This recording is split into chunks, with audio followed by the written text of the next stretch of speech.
We're at the Storm King Art Center. We've just walked up a pretty steep hill, and at the top is this marvelous sculpture, which is also a kind of architecture, by the artist 𝗟𝗏𝗄𝗏. This is such an enigmatic and contradictory sculpture because on one hand, it is shelter. You can go inside and take shelter, as many people are doing today, from the rain. But it's also pierced, so you're not really protected from the elements. And we think about architecture as having straight walls and a flat roof. And this shape is so odd, so organic.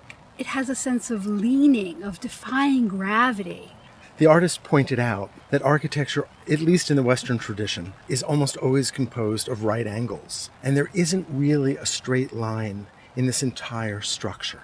It's made of brick. But even the bricks have been shaped in order to turn and create perhaps the most complex brick form I have ever seen. And as you said, the bricks are pierced by oculi, that is, by holes that are made of ceramic and that are tubes, but they're perfectly structured so that the angles fit flush with the turn of the structure. And there's one spot inside where you can stand and all of these oculi align. And it's almost as if we're looking up at celestial bodies, at stars above. It's impossible for me, standing here, not to have two contradictory thoughts. Because so many of its forms, from the oculi, from the round arch that we enter through, to the dome, are all borrowed from a long history of architecture. On the other hand, when put together in this way by the artist, this looks nothing like any of those forms. It does recall ancient Greek traditions, from Tholos tombs to the Dome of the Pantheon in Rome. But the artist also drew on African traditions.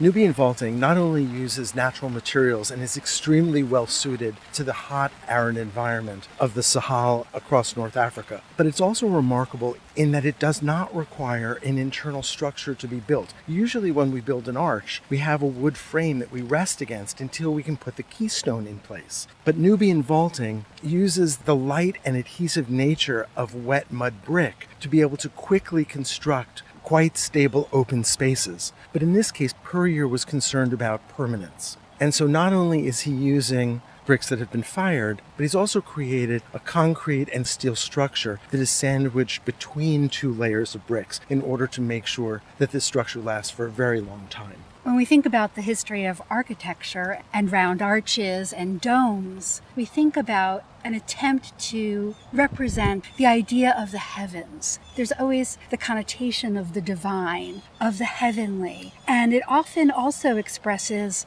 the ambitions of a ruler.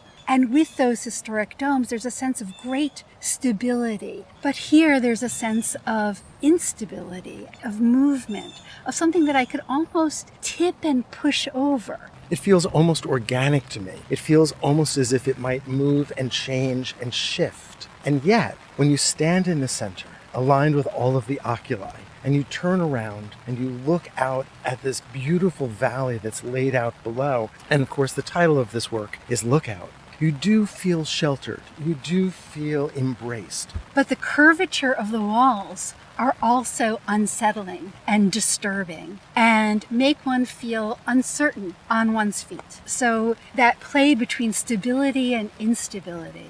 This is an artist who reuses certain kinds of forms that have important associations throughout his career. He refines them, rethinks them, changes the context and the materials. He's been interested in domes, but he's also been interested in something called a Phrygian cap, which this seems to reference as well. That is a kind of headwear that became a symbol of slaves that had become freed in ancient Rome. It's a hat that was symbolically picked up during the 18th century by the French. In fact, in the famous painting by Delacroix, Liberty Leading the People, the personification of liberty is wearing a Phrygian cap. And here we see a structure that feels almost as if it is soft, like a cap. And although it's not pointed in the way that a Phrygian cap is, it has the general shape. Something which suggests, through its association with the Phrygian cap, ideas of freedom and something that's also sheltering but open. This is a work that's so filled with so many contradictions.